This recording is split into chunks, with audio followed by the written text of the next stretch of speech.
everybody, welcome to week 3 of what I've learned about myself in grad school. I actually discovered something pretty big this week.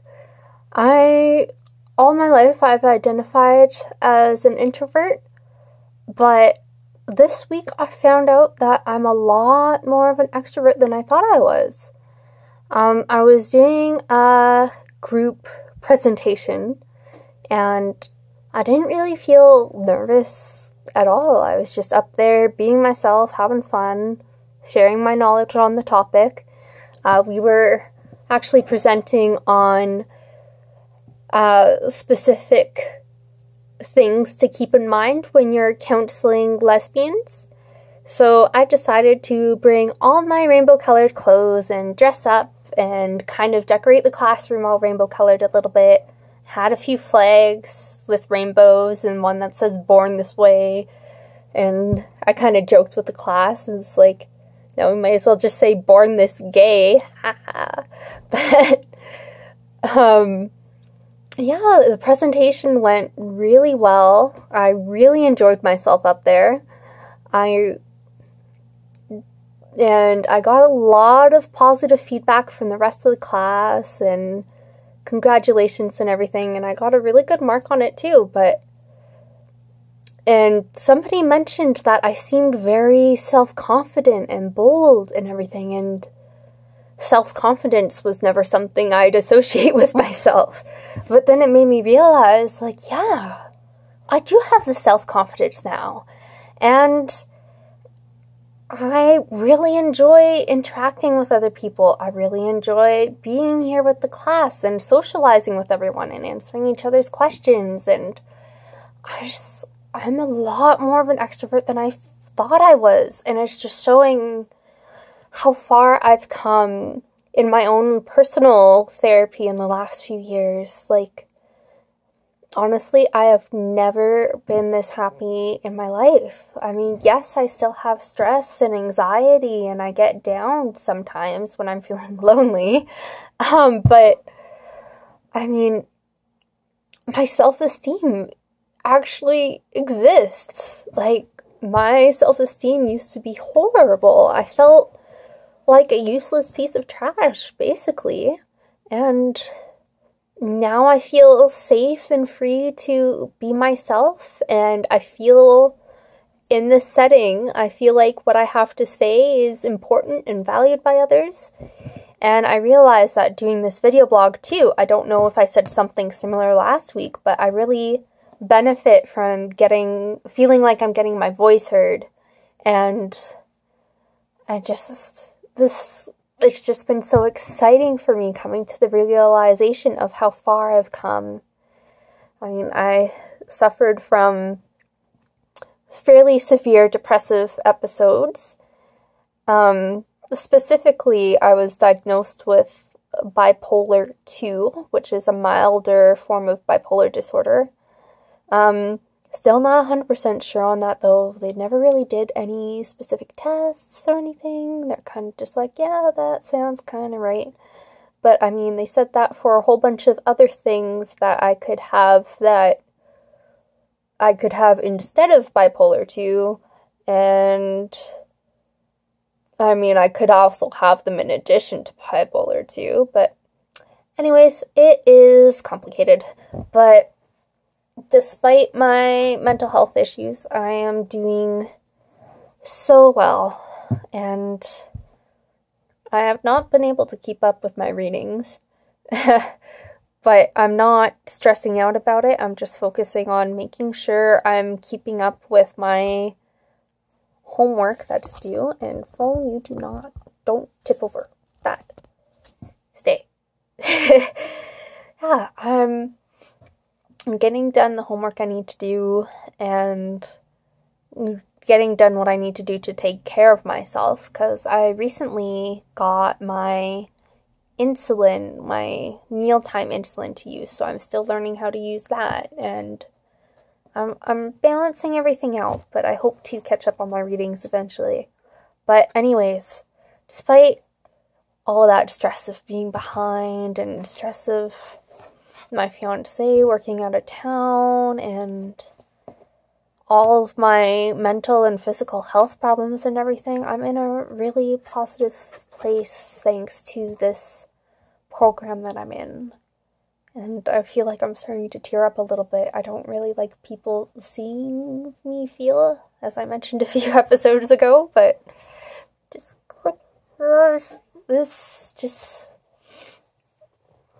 overwhelming to see this change and to see that, yes, I actually made it out of things okay. This almost feels like a miracle, but no, I feel like I want to say everybody can get through their struggles to this place. I feel like everybody has it in them to find the strength to escape the mental struggles, but nobody can do it alone. I mean, I didn't do this alone. If I never entered the school program, I don't think I'd ever be in such a positive spot as I am.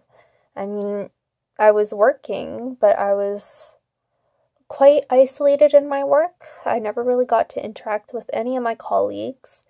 I did get positive feedback, but I was always having anxiety around I'm going to get in trouble for something, or I'm doing something wrong, and it was dreadful. I mean, I still have anxiety, and my anxiety does make my self-esteem crash in that moment. For some reason, if I get stressed or worried about something, I direct all that negative energy inwards towards myself and kind of start blaming myself for everything that's causing me anxiety. I'm working on that, but when I'm not having an anxiety attack, I'm doing really well. So, I just hope that in this program I'll learn to help other people get to this positive space that I have reached and escape the massive amount of negativity that can get caught up in our brains. To be honest, I am relying on a lot of medications for my mental health, and thank goodness I have those, because I would not be here without them, honestly. And that's okay. My brain just doesn't know how to use neurotransmitters properly, so hi. My last recording for this episode just randomly stopped, even though it was a lot shorter than other recordings. I don't know, I might have to clear up some space on my phone. Anyways, a few more things I've learned in grad school this week. I've learned that I'm really a likable person. And this really relates back to my self-esteem. You know, I never really felt likable or lovable growing up. I don't 100% understand why my self-esteem was so low. You know, I was a bigger kid, of polycystic ovarian syndrome. So when I went through puberty, I started growing facial hair and things like that, and that made me feel really unlikable at the time. I know it's really superficial now, but yeah, I'm just in this program with all the positive feedback I'm getting from my peers and the positive interactions I'm having. It's making me realize that, hey, I'm not just some weird outcast, you know, I'm great just how I am. And yeah, I can be a little ecstatic, let's say, but I mean, that's me, and that's fun. I like being me.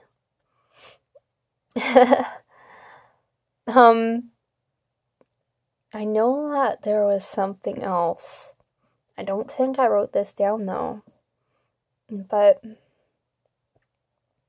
I think it had to do when we were practicing counseling each other. And I realized that it was really a struggle for me not to necessarily give advice and not to necessarily spell things out to kind of help my client get to the understanding of the connections of problems in their life by themselves.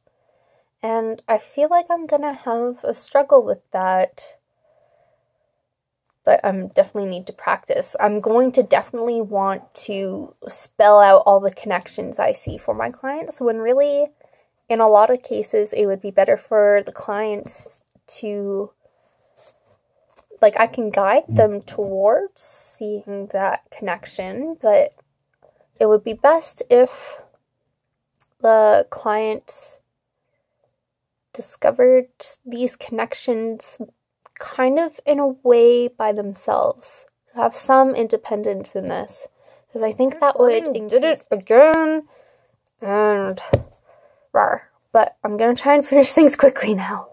So yeah, I was saying, by helping my clients find the connections between problems in their lives on their own, it would increase their sense of self-efficacy, or their understanding of, or their confidence in being able to achieve the outcomes they want. And it would hopefully give them a sense of mastery over their own lives, and maybe give them a sense of hope that, hey, they're not all that stupid. I mean, it sucks that people feel like they're really, really stupid. I mean, I've always scored really high in school and intelligence tests and everything, and I still go through situations where I feel like the stupidest thing out there, which is ridiculous. Our brains think up ridiculous things. But anyways, so I'm hoping that I can teach myself not to want to jump in and spell everything out, and not to get frustrated that maybe my clients aren't coming to these connections as quickly as I am. I'm hoping that I can be patient. I usually think of myself as quite the patient person, but I have also been noticing lately that I have a tendency of attempting to finish other people's sentences and not being patient enough in waiting for them to finish their sentences themselves. So, that's probably not a good thing, especially as a counselor. Probably don't want to be trying to finish my clients' sentences and coming up with something completely different than what they're feeling. I feel like that would be really frustrating for my clients. But anyways, that was this week in grad school. I'm gonna add some cat video links and links to my last week's video and links to subscribe and all that fun stuff, since I learned how to do that. And I have some other ideas for just some fun things to do occasionally, just to test the waters for other things I might be able to do. Alright, I'm getting frustrated, but I will clean out my phone this week after putting this video on YouTube. But yeah, I'm gonna try out some new things, because, you know what, this channel is mostly for fun. I mean, I'm pretty sure some of you have noticed the ads, as I'm like, well, if it does gain some traction, I mean, why not get a bit of extra money towards school? My program's really expensive. But I ended up clearing up some files now, because I was getting frustrated. So, I'm gonna have to clear this off the phone once I upload it. But yes, I'm using my cell phone as my camera, because it's kind of the best camera I have right now. Which is odd. I mean, my laptop is kind of old for today's standards, and the camera is really bad.